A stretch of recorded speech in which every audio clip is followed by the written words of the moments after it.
Iain Valliere, yet another big name heading into the 2022 Mr. Olympia event. Another congratulations goes out to Iain. What a big win at the Vancouver Pro just last night. He definitely showed some signs of improvement, if you ask me, his back, his legs, things of that nature, and I am sure he has his sights set on improving his placing at the Mr. Olympia event. He placed 7th last year. Who is ahead of him? Who will he have to defeat this year? William Bonac was in 6th. Maybe an off year for William Bonac? Well, I honestly think William Bonac has improved the last time we seen him. So let's do a little comparison between. This is not necessarily the last time we've seen Bonac, though, so that's a little unfair. This is the Arnold Classics, where he took 2nd. He competed 1 week after, the Boston Pro. But the pitchers, they suck. They suck. Anyway, he was just as good here at the Arnold, so I think this is a pretty fair comparison. Who will get into that 6th place, or maybe they will be even hunting for a 5th place at the Mr. Olympia event. But one way or another, start these shots here, front double bicep. One way or another, I'm sure these guys will have to be looking across the stage at each other at one point or another at the Olympia event. And this shot here, Iain Valliere, take a look at his arms, guys. Keep in mind, he took a lot of heat, a lot of criticism for this shot. His bicep peaks, his triceps, it just didn't seem to be all, going in together, aesthetically pleasing, things of that nature. I think he has improved tenfold. But having said that, William Bonac, he might be on another level. As far as the legs, the calves, I definitely see that. V-taper as well. Bonac's awesome, guys. But it definitely gives Iain a better chance of a higher place with this front double. Now, the front lat spread. I think this is an Iain Valliere pose. You look at the upper body, and if you want to ignore the legs for a second, the calves anyway. And I know, obviously, the judges do not place any emphasis on that whatsoever anymore, or so it seems. So we are definitely safe to assume that probably a tie game after 2 shots, but maybe even stronger for Iain, considering how good he looked in that front double. Side chest development. And I know some of you are probably thinking, I made Iain too tall. This is them side by side at the Olympia. I scooched him over there, but, same sizing. Anyway, bring this back.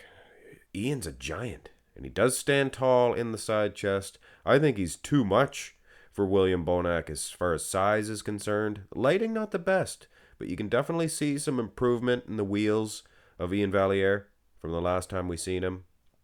It's all about levels though, guys, and I think Bonac, he's so thick and round and full. Side tricep. Now here's the thing, guys. Bonac has a few things on Iain Valliere, including calves, including a tricep, the arms, things of that nature, roundness, fullness. And this shot right here, this is exposing. Look at the calf on Bonac. Wow.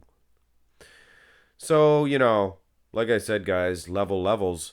Go to the back. And now this is a situation where Iain normally getting eaten up. But that is not the case here. Look at Iain's back. Now, I did an Iain Valliere versus Iain Valliere, and you could definitely see the lower lat insertions. Much thicker, much more prominent. And if you ask me, William Bonac might even have lost some thickness back there compared to, his best versions, 2017, 18, when he was on fire. I mean, this guy was full of thickness back there, and he's still probably winning the shot, but I am just so gosh darned impressed with Iain's improvement.